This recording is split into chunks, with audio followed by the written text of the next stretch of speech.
Welcome to my channel మీ తెలుగింటి అమ్మాయి. So తెలుగింటి అమ్మాయి కనపడట్లేదు, వేరే ఎవరో కనిపిస్తున్నారు అనుకున్నారా? సో ఇవాళ వీడియో వచ్చి మా మమ్మీ చేస్తుంది.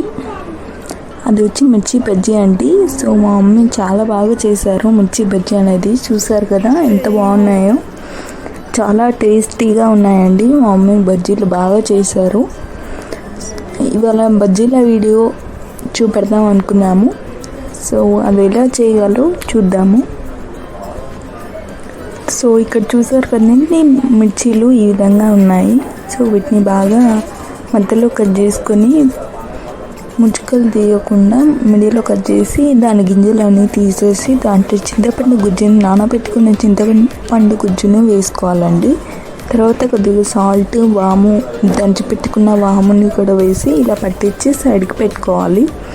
ఇప్పుడు పిండి ఎలా కలపాలో చూద్దాము. పిండి ఏం లేదండి, ఈ కన్సిస్టెన్సీలో ఉండాలి. జోరుగా అవ్వకూడదు, గట్టిగా ఉండకూడదు.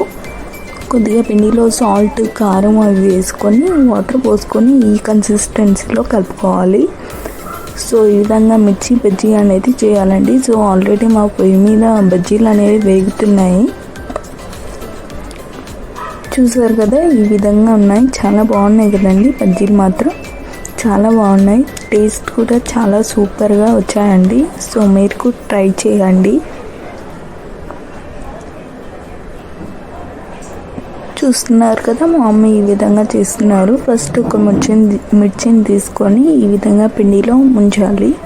బాగా ముంచి తర్వాత సైడ్కి ఇలా అని ఆయిల్లో వేసేయాలి. అంతే, చాలా సింపుల్ అండి.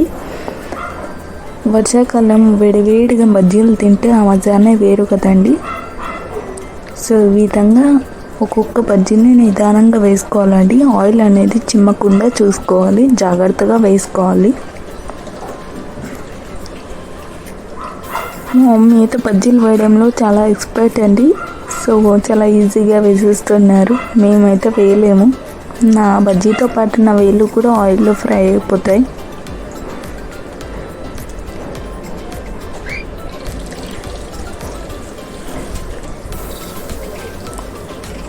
ఒక ఆయిల్ 4 బజ్జీలు అనేవి పడ్డాయండి. సో ఈ విధంగా వేసుకోవాలి. చూసారు కదా ఎంత బాగున్నాయో. ఈ విధంగా స్లోగా తిప్పుకోవాలండి బజ్జీలు అనేవి. వేగాక వేసిన వీటిని తిప్పకుండా ఒక 2 మినిట్స్ ఆగాక నిదానంగా కలపండి. అటు ఇటు తిప్పుతూ వేస్తేనే అవి ఈక్వల్గా ఫ్రై అవుతాయి, లేదంటే ఒక సైడ్ పచ్చిగా ఉండిపోతాయి. ఈ విధంగా మీడియం ఫ్లేమ్లోనే ఫ్రై చేసుకోవాలండి. హై ఫ్లేమ్లో పెట్టేస్తే పిండి లోపల ఉడకదు అన్నమాట, బయట మాడిపోతుంది. కానీ సో ఇవి ఇంకా మిగిలిపోయిన బజ్జీలు, ఇవి వేయాల్సిన మిర్చీలు అండి.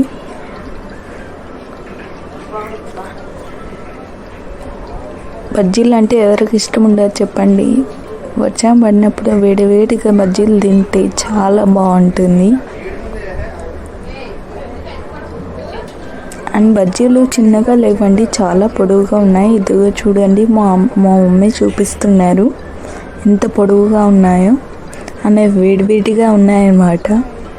అయినా మా మమ్మీ అలాగే పట్టుకొని ఫోటోకి పోజ్ ఇస్తుంది, నవ్వుతుంది. కాలుతున్నాయి చేతులు మాత్రం. బజ్జీ షేప్ మాత్రం చాలా బాగా వచ్చిందండి. చూస్తుంటేనే తినేయాలనిపిస్తుంది. సో చూసారు కదా, మిర్చి కూడా బాగా వేగింది. ఈ కలర్ వచ్చే వరకు మనం ఫ్రై చేసుకోవాలండి. మరి ఎక్కువ డార్క్ బ్రౌన్ వచ్చినా కూడా అది బాగోదన్నమాట.